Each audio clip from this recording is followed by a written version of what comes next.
I wrote on LinkedIn probably about a year and a half ago now my thoughts on how I thought journalists could repair their relationships with the public.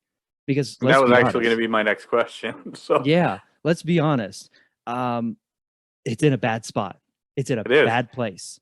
Yep.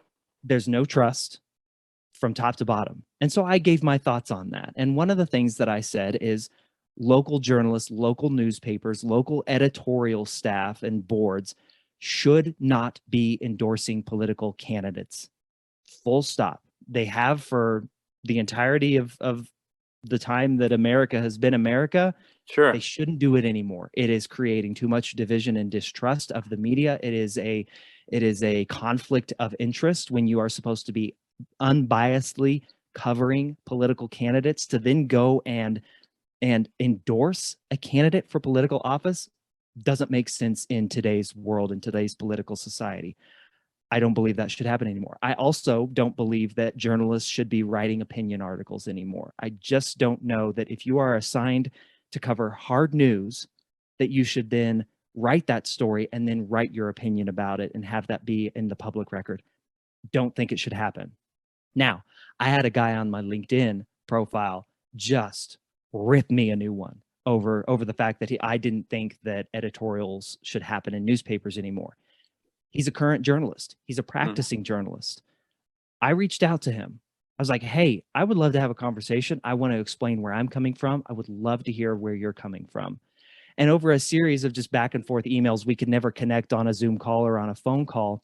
I learned that he is terrified right now as a local journalist. He works in Hmm. upstate New York.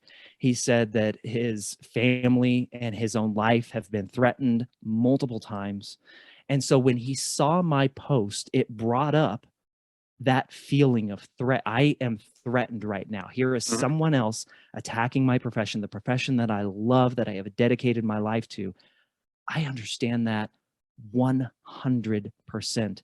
Hmm. And he and I actually came to a good spot. I also learned that he was dealing with some family medical issues that he even admitted that probably contributed to how angry I was when I wrote on your post.